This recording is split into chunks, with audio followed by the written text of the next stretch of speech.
اسكت يا زوجي يا زوجي الغالي প্রিয়তমা স্ত্রী ডিস্টার্ব করো না। ইফতাহিল বাব, দরজা খুলে দাও, আমাকে যেতে দাও।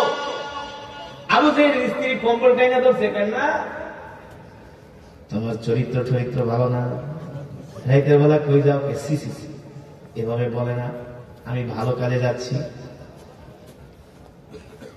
উম্মে জামিল বলে, ভালো কাজ কোন কাজে যাও আমাকে বলতে হবে, যদি না বলো আজকে তোমাকে ঘর থেকে বের হতে দিব না। ইমানদার মুসলমান সমস্ত প্রশংসা কার জন্য? আরো জোরে বলুন। একমাত্র মহান রব্বুল আলামিনের জন্য, যিনি আমাদেরকে সৃষ্টি করেছেন, ঠিক কিনা বলেন? ইমানদার মুসলমান, আমাদের হায়াতের মালিক কে? আমাদের রিজিকের মালিক কে? আমরা কার গোলাম? জোরে বলুন। বয়ান কি চলবে? কতক্ষণ?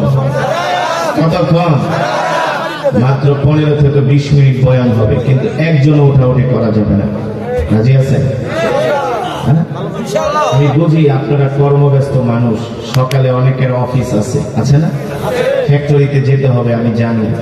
সুতরাং অল্প সময় কিছু কোরআনের কথা হবে, যে কথাগুলো শুনলে ইমানের পাওয়ার বাড়বে। আমি মনে করি এই কথাগুলো না শুনলে আপনারা অনেক কিছু মিস করবেন। এতক্ষণ যে কোরআন থেকে তেলাওয়াত শুনেছেন, সরাসরি সেই কোরআন থেকে কিছু কথা হবে।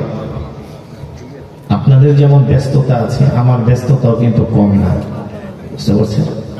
সবাই আমরা ব্যস্ত, তো আমরা 15-20 মিনিট কোরআনের জন্য দিতে পারবো না ইনশাআল্লাহ? সেই মানের পাওয়ার, সেই ধৈর্য আমাদের আছে? আর ওরা যদি রাত 3টা বাজে উঠে আর্জেন্টিনা ব্রাজিলের খেলা দেখতে পারে, ওরা যদি রাত গভীরে উঠা হ্যাপি নাইট নাকি 31st নাইট, ওরা যদি হ্যাপি নিউ ইয়ার, আমি আর একটু আপডেট বললাম, ওরা যদি happy new year 31st night পালন করতে পারে, ওরা যদি অশ্লীলতার বাজার বসাতে পারে, আমরা কেন কোরআনের বাজার বসাতে পারবো না? ঠিক কিনা বলেন? ওদের চেয়ে তো আমাদের কোমর দুর্বল নয়, ওদের চেয়ে আমাদের মেরুদণ্ড শক্ত, ঠিক কিনা বলেন? ওরা যদি হারাম কাজ করতে পারে, আমরা কেন হালাল কাজ করতে পারবো? হ্যাঁ, অল্প সময় কোরআনের জন্য আমরা দিতে রাজি আছি। কে কে রাজি নাই হাত উঠাই।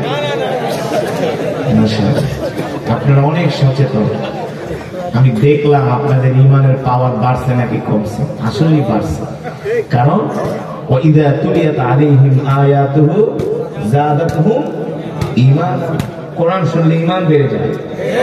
বিশ্বাস করেন, কোরআন শোনার পরে আপনাদের ঈমান কিন্তু বেড়ে গেছে। বলছেন কে? আল্লাহ তাআলার কথা কোনদিন মিথ্যা হতে পারে? নাউযুবিল্লাহ। যালিকাল কিতাবু লা রাইবা ফীহি হুদাল লিল মুত্তাকিন। যেই কোরআন আমি আপনাদের সামনে পড়েছি, এই কোরআনের মধ্যে কোনো সন্দেহ নাই, সন্দেহের অবকাশ নয়, ঠিক কিনা মুসলমান? আমি যে কোরআন পড়েছি আপনারা শুনেছেন, এই কোরআনুল কারীমের তেলাওয়াত শোনার কারণে এক এক হরফে 10টি করে নেকি পেয়েছেন। কয়টা করে নেকি? এই মাজমায় যারা উপস্থিত হয়েছেন সকলেই এক খতম করে কোরআনুল কারীমের সওয়াব পেয়েছেন। কয়টা? মিয়া টের তো পান না, আল্লাহ খতম কোরআন শুরু পড়াই দেখেন না, পড়াই দেখেন। 10 জন ইমাম সব লাগবো। কয়জন? হ্যাঁ, এক ইমাম গো বাবা আমার ডায়াবেটিস, আমি তো মিষ্টি খাই না। আরেক ইমাম গো একটু দেশি গায়ের দুধ দিয়ে একটু মিষ্টান্ন রাখবো। আর এই জন্য আমি ফার্ম খাই না, দেশি মুরগি আইনো। এই বাজার করতে করতে আপনার 10,000 শেষ। হ্যাঁ, এবার জোহরের পরে খতম পড়া, দোয়া ঠোয়া কইরা খায়া ঠায়া যাওয়ার সময় কইব, চৌধুরী সাহেব গেলাম। আপনার বাড়ি থেকে মাগনা পড়তে হবে নাকি? কাম নাই, আসবে কেউ মাগনা পড়তে? আসবে, আপনিও আনবেন না, আপনিও তাকে কি করবেন? হাদিয়া দিবেন। তো 10 জন ইমাম সাহেবকে 500 করে দিল, কত লাগে? আর এই জামানায় 500-500 হাদিয়া এগুলা হুজুরে নেয় না, 1000 দিতে হয়, ঠিক কিনা বলেন? হাদিয়া দেওয়ানো সুন্নত। তার মানে কি, বর্তমানে এক খতম কোরআন পড়াইতে গেলে 10,000 টাকা 20,000 টাকা খরচ হয়, আর আপনি একটু কষ্ট করে আসার কারণে এক একজন এক এক খতম করে কোরআনুল কারীমের সওয়াব পেয়েছেন। খুশি নাকি বেজা? বলি আলহামদুলিল্লাহ। এই কারণে তো উচিত ফজর পর্যন্ত বসে থাকা। আল্লাহু আকবার, আল্লাহু আকবার। আল্লাহ তাআলা এই খাতমে কোরআনের সওয়াব আমাদের মা বাবার কবরে পৌঁছে দিন, আমাদের দাদা দাদির কবরে পৌঁছে দিন। অত্র এলাকায় যত গোরস্থানে কবরবাসী শুয়ে আছে, সমস্ত কবরবাসী রূহের মাগফিরাতে পৌঁছে দিন। মুসলমান, আমি আপনাদের সামনে যে কোরআন পড়েছি, এই কোরআন কার? যেটা বলুন, এই কোরআন আল্লাহর জবানের কালাম, ঠিক কিনা বলেন? আল্লাহ তাআলা তার হাবিবের উপরে কোরআন নাযিল করেছেন আর বলেছেন ওয়ানুনাজ্জিলু মিনাল কুরআন ওয়ানুনাজ্জিলু মিনাল কুরআনি মা হুয়া শিফাa'un ওয়া রাহমাতুল লিল মুমিনিন ওয়া লা ইয়াজিদুয যালিমিনা ইল্লা খাসারা। সুবহানাল্লাহ বলেন। আল্লাহ তাআলা বলেন, হাবিব আমি আল্লাহ আপনার উপর যে কোরআন নাযিল করেছি, এই কোরআন আমি মানুষের মুক্তির জন্য নাযিল করেছি। সুবহানাল্লাহ বলেন। এই কোরআন হলো আমাদের জন্য মুক্তি, এই কোরআন হলো আমাদের জন্য শিফা। সুবহানাল্লাহ বলেন। এই কোরআনুল কারীমের মধ্যে এমন একটা সূরা আছে যে সূরাকে বলা হয় সর্বরোগের মহা ঔষধ। নাম কি? জোরে বলেন, নাম কি? কেউ যদি সূরাতুল ফাতিহা প্রতিদিন 7 বার করে তেলাওয়াত করে, পানিতে ফু দিয়া সেই পানি পান করে, আল্লাহ তাআলা তাদেরকে দুরারোগ্য ব্যাধি থেকে হেফাজত করবে। বিশ্বাস হয় কি হয় না? এই সূরাতুল ফাতিহা এমন একটা সূরা, এমন একটা মেডিসিন, এমন একটা ঔষধ। আল্লাহু আকবার। পুরা কোরআনটাই হলো একটা আশ্চর্য কিতাব, ঠিক কিনা বলেন? আল্লাহ নবী যখন জিনদের সামনে এই কোরআন পড়লেন, জিনরা আল্লাহ নবীর তেলাওয়াত শুনে বললেন, ইন্না সামিআনা কুরআনান আজাবা। এই কোরআন হলো একটা আশ্চর্য কিতাব, ঠিক কিনা বলেন? আজ পর্যন্ত পৃথিবীর কোন দার্শনিক, কোন কবি, কোন সাহিত্যিক, কোন বুদ্ধিজীবী আজ পর্যন্ত এই কোরআনের মধ্যে একটা ভুল দেখাইতে পারে না। এ যুবক, আজ পর্যন্ত কোরআনের মধ্যে পৃথিবীর কোন দার্শনিক, হোক সে ইহুদি, হোক সে খ্রিস্টান, কারো বাবার ক্ষমতা নাই এই কোরআনের একটা নকতা জের জবরের মধ্যে পরিবর্তন করতে। তাহলে কেন বোঝো না মুসলমান, এই কোরআন কোন কোরআন? এই কোরআন হলো আল্লাহর জবানের কালাম। আল্লাহ তাআলা যতগুলো কিতাব নাযিল করেছেন, সব কিতাবগুলো আল্লাহ নিজের হাতে লিখেছেন। তাওরাত আল্লাহ তাআলা নিজের হাতে লিখেছেন, জাবুর আল্লাহ তাআলা নিজের হাত দিয়ে লিখেছেন, ইনজিল আল্লাহ তাআলার কুদরতি হাত দ্বারা লিখেছেন। তাওরাত এমন একটা কিতাব যার মধ্যে 1000 সূরা। কয় হাজার? আর কোরআনুল কারীমের মধ্যে 114টা সূরা। অথচ তাওরাতের যেটা ছোট সূরা, সেটার আয়াত সংখ্যা হলো 1000। তাওরাতের যেটা ছোট সূরা, ওটা আয়াত সংখ্যা 1000। যেমন কোরআনুল কারীমের ছোট সূরা হলো সূরাতুল ইন্না আ'তাইনাকাল কাউসার। বিসমিল্লাহির রহমানির রহিম। ইন্না আ'তাইনাকাল কাউসার ফাসাল্লি লিরাব্বিকা ওয়ানহার ইন্না শানিআকা ওয়াল আবতার। কয় আয়াত? একেবারে কোরআনের সর্বশেষ সূরা সূরাতুন নাস। বিসমিল্লাহির রহমানির রহিম। আমার সাথে সবাই পড়েন, কুল আউযু বিরাব্বিন নাস মালিকিন নাস ইলাহিন নাস মিন শাররিল ওয়াসওয়াসিল খান্নাস আল্লাযী ইউওয়াসওয়িসু ফী সুদুরিন নাস মিনাল জিন্নাতি ওয়ান নাস। কয় আয়াত? সূরা কাউসার 3 আয়াত, সূরাতুন নাস 6 আয়াত। আর তাওরাত শরীফের যেটা একেবারে কনিষ্ঠ সূরা, ছোট সূরা, সেই সূরার আয়াত সংখ্যা হলো 1000। আর ওই তাওরাতের মধ্যে 1000 সূরা আছে। কয় হাজার? 1000। তাওরাত এত বড় কিতাব হওয়া সত্ত্বেও কিন্তু কোরআনের চাইতে তাওরাতের মর্যাদা বেশি না? কোরআনের মর্যাদা সবচেয়ে বেশি, ঠিক কিনা বলেন? আমার নবী, আপনার নবী, বিশ্ব নবী রাহমাতুল লিল আলামিনের এত মর্যাদা হওয়ার কারণ হলো আল্লাহ তাআলা বিশ্ব নবীর উপরে কোরআন নাযিল করেছেন। ঠিক কিনা বলেন? নবীদের মধ্যে তার সবচেয়ে বেশি মর্যাদার কারণ হলো আল্লাহ তাআলা বিশ্ব নবীর উপরে কোরআন নাযিল করেছেন।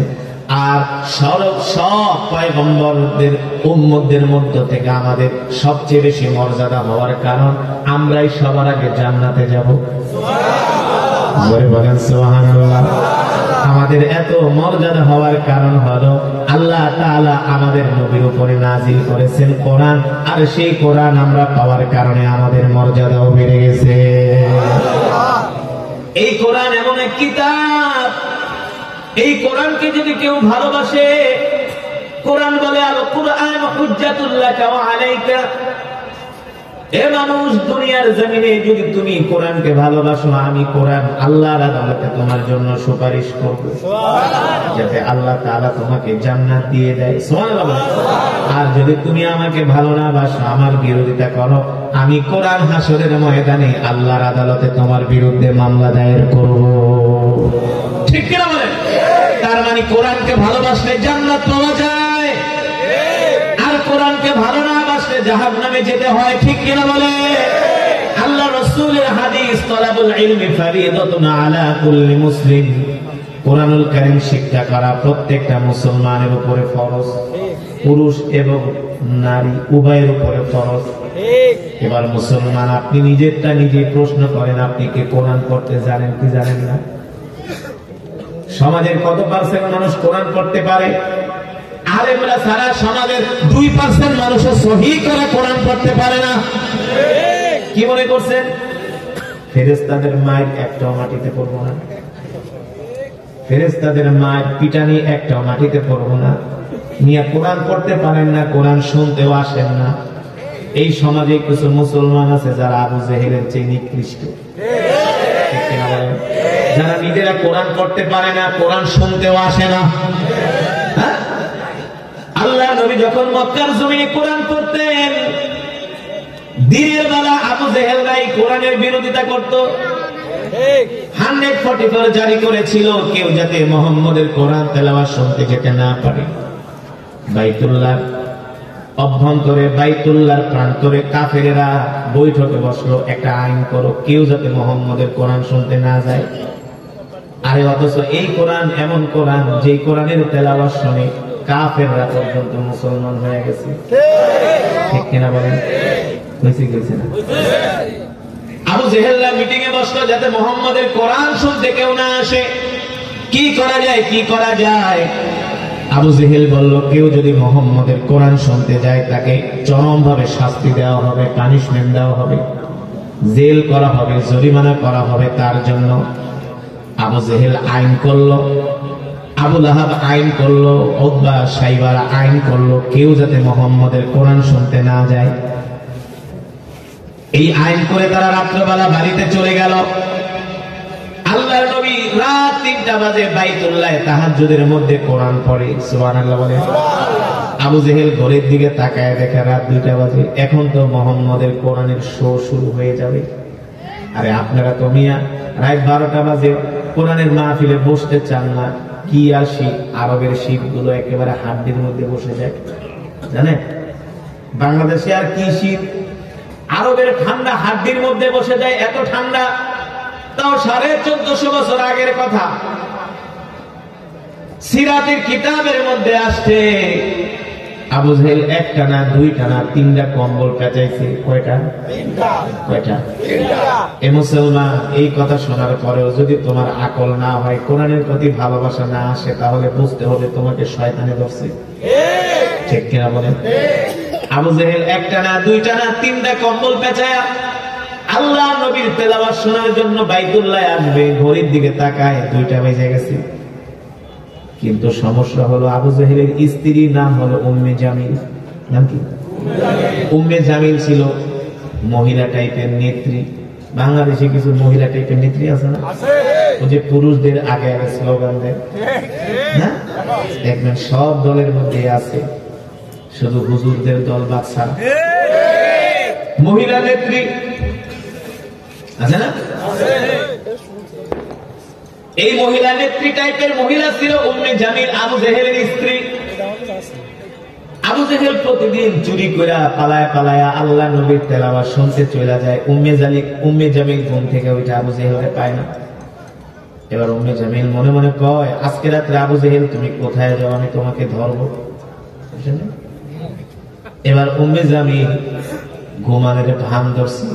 আবু জেহেল মনে করছে তার স্ত্রী ঘুমায় গেছে, আস্তে করে দরজাটা খুলতে লইছে। দরজার যখন লক খুলছে, ঠাস করে একটা আওয়াজ হয়ে গেছে, আংটার একটা শব্দ হয়ে গেছে। উম্মে জামিল চোখ দুটা খুইলা দেখে আবু জেহেল 3 কম্বল পেঁচাইয়া কুপি একটা হাতে নিয়ে ঘর থেকে বের হয়েছে। উম্মে জামিল ডাক দেয়, আবু জেহেল কোথায় যাও? এত রাত্রবেলা, রাত 2টা বাজে, এত রাত্রে তো কুত্তাও ঘর থেকে বের হয় না ঠান্ডার মধ্যে। এত রাত্রে তুমি বের হচ্ছ কারণ কি? হে আবু জেহেল তুমি কোথায় যাও? আবু জেহেল তার স্ত্রীকে বলে, চুপ কর বেটি, জ্বালাদারি করিস না, ভালো কাজে যাইতেছি। আসলে তো ভালো কাজে যায়, আল্লাহ নবীর জবানে কোরআন শুনতে যাইতেছে, এর চাইতে আর ভালো কাজ হইতে পারে নাকি? বলে বেটি চুপ থাক। উসকুত ইয়া যাওজি, ইয়া যাওজিল গালি, প্রিয়তমা স্ত্রী ডিস্টার্ব করো না। ইফতাহিল বাব, দরজা খুলে দাও, আমাকে যেতে দাও। আবু জেহেলের স্ত্রী কম্বল টাইনা ধরছে, কেন না তোমার চরিত্র ভালো না, রাইতের বেলা কই যাও? সি সি সি, এভাবে বলে না, আমি ভালো কাজে যাচ্ছি। উম্মে জামিল বলে, ভালো কাজ কোন কাজে যাও আমাকে বলতে হবে, যদি না বলো আজকে তোমাকে ঘর থেকে বের হতে দিব না। আবু জেহেল তো পড়ছে বিপদে।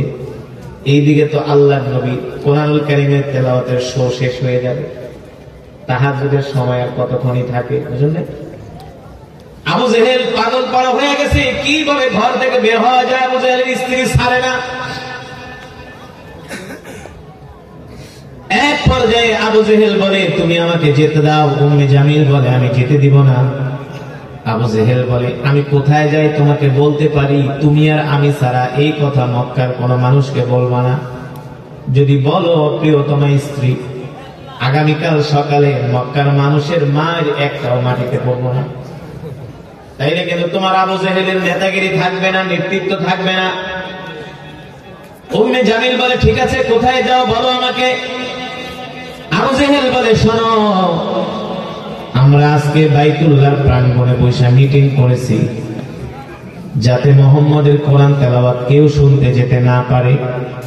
যেহেতু আজকে প্রথম রাত, এই রাত্রবেলা কেউ যাবে না, এই সুযোগটা আমি হাতছাড়া করতে চাই না। এই সুযোগে আমি একা একা বসে বসে বাইতুল্লাহ যায় মুহাম্মদের তেলাওয়াত শুনবো।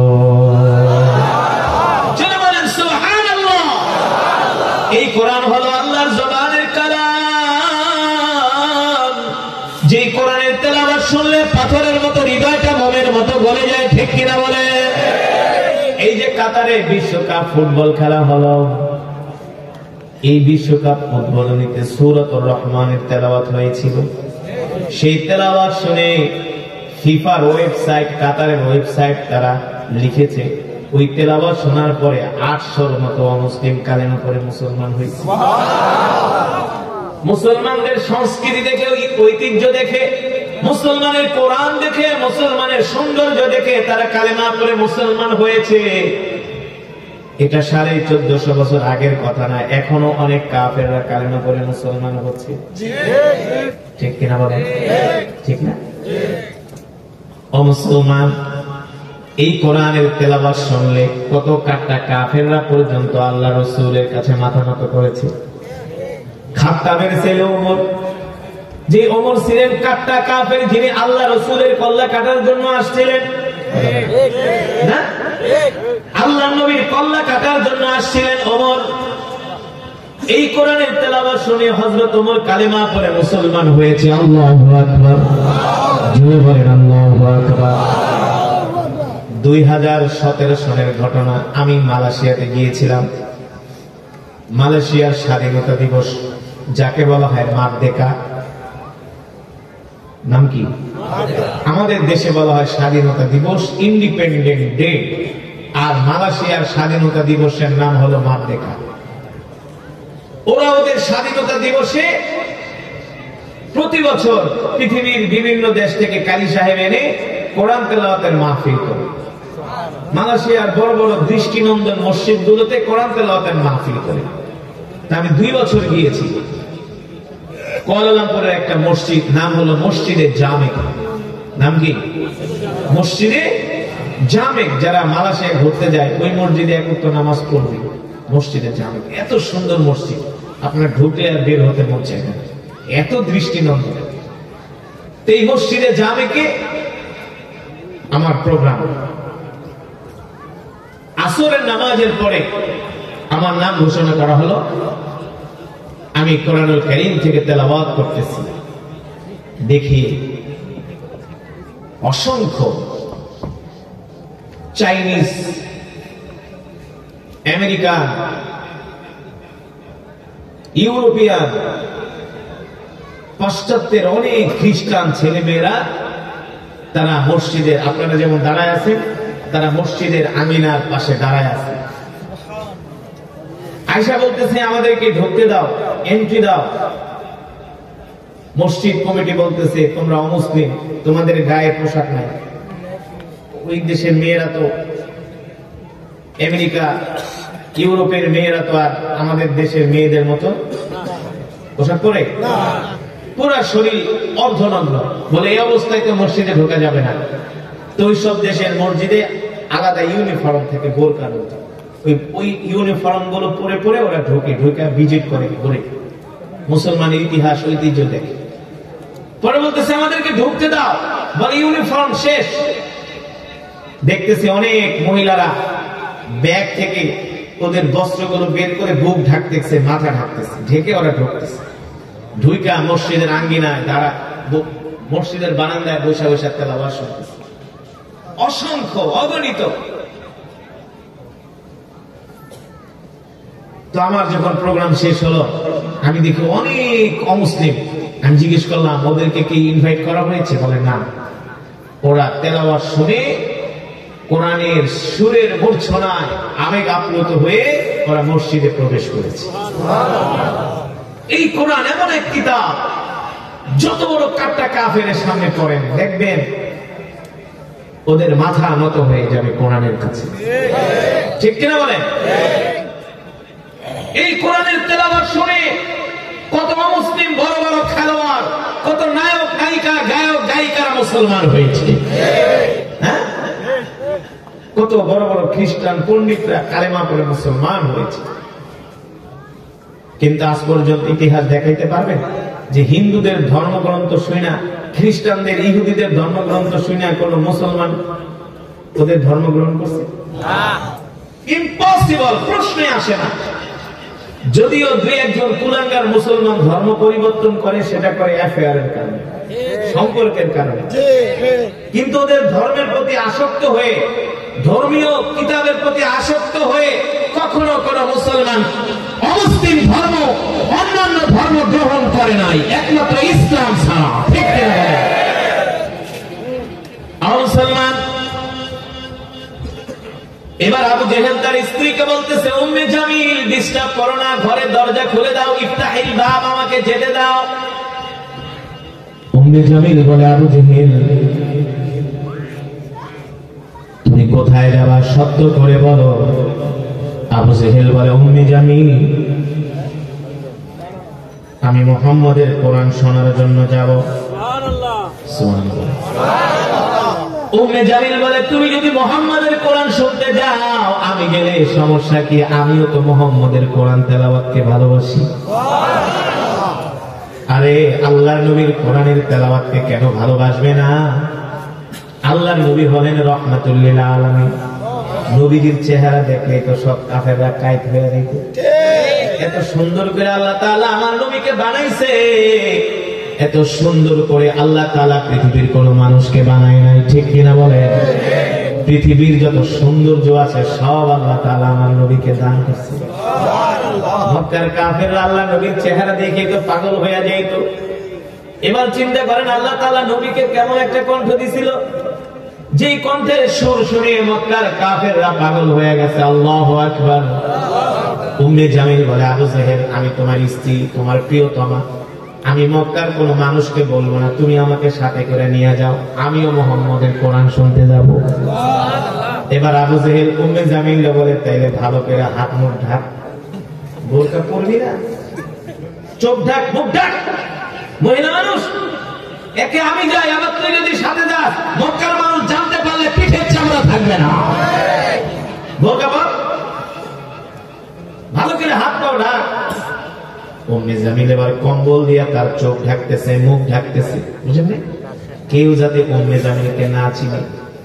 এবার দুইজন ভটিয়ার বাটি মিলা বাইতুল্লাহর দিকে রওনা শুরু করছে কোরআন তেলাওয়াত শোনার জন্য। জোরে বলেন সুবহানাল্লাহ। দেখেন ওরা কোরআনের বিরোধিতা করেছিল, আর আল্লাহ ওদেরকে কিভাবে সাইজ করে। ওমাকারু ওমাকারাল্লাহ ওয়াল্লাহু খায়রুল মাকিরিন। আল্লাহ তাআলা বলে, তোমরাও ষড়যন্ত্র করো, আর আমি আল্লাহ তোমাদের ষড়যন্ত্রকে নস্যাৎ করে দিই।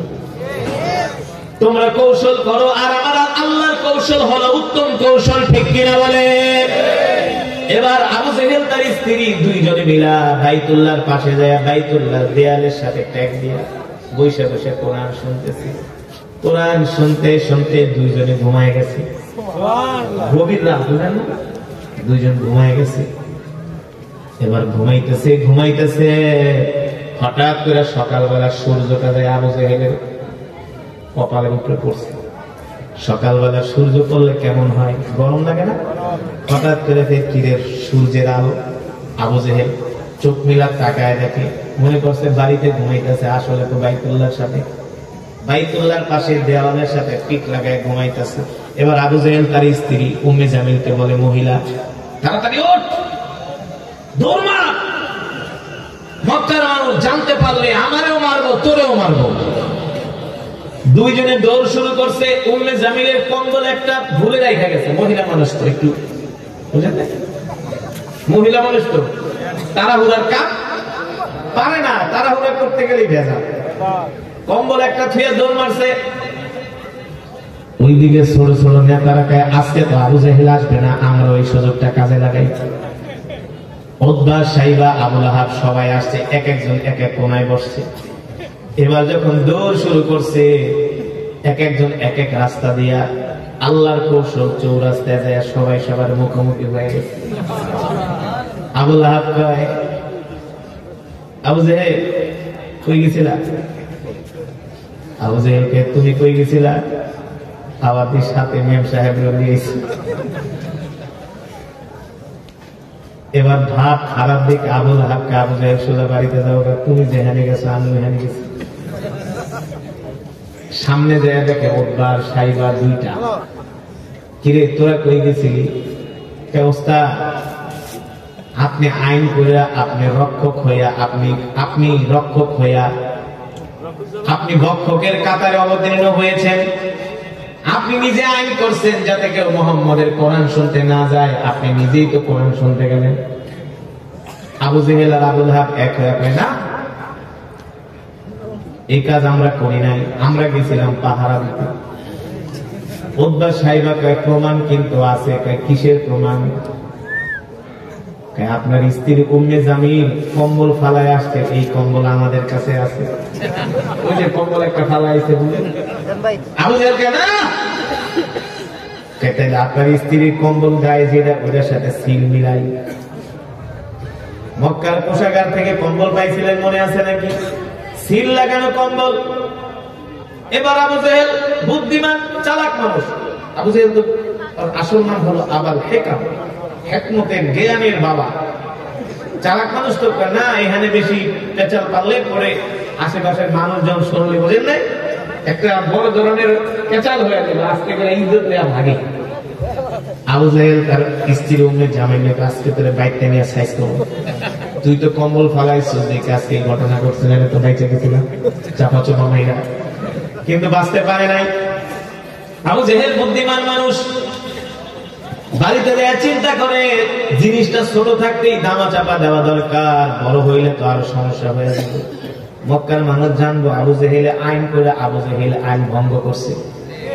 আবু জেহেলকে আমরা নেতা মানি না, ঠিক কিনা বলেন? এবার আবু জেহেল কি করছে? ও মুসলমান, সিরাতের কিতাবের মধ্যে আসছে, একেবারে সত্য ঘটনা, বিশ্বাস না করলে কিন্তু সমস্যা। সিরাতের কিতাবের মধ্যে আসছে, সিরাত ইবনে হিশাম সিরাতে মুস্তাফার মধ্যে আসছে, আবু জেহেল সকালবেলা বাড়ি থেকে নাস্তা খায়া এবার কয় ছোট নেতার বাড়িতে যায় আগে থেকে ওদের মুখ বন্ধ করি, কেউ যাই না গেলে কিন্তু সমস্যা হয়ে যাবে। এবার আবু জেহেল উতবার বাড়িতে গেল, আখনাস ইবনে শরীফের বাড়িতে গেল, যে দরজায় নক করে দরজা খোল। আবু জেহেলকে দেখা উতবা কয় আজকে গরিবের বাড়িতে হাতির পাড়া, হাতি তোমার এমনি পাড়া দেয় না, বিড়াল কিন্তু সাদে মান্দার গাছে ওড়ে না, বিপদে পড়ে ওড়ে, ঠিক কিনা বলে? আবু জেহেল মনে মনে তোর বাড়িতে তো আর সাদে আসে নাই, বিপদে পড়ে আসছে। এবার আবু জেহেল উতবার ঘরে যায়, আখনাস ইবনে শরীফের ঘরে যায়, বলে শোন, যা হয়েছে না হয়েছে এই কথা মক্কার তৃতীয় কোন মানুষে বলিস না, আমাদের দুইজনের মধ্যে সীমাবদ্ধ থাক।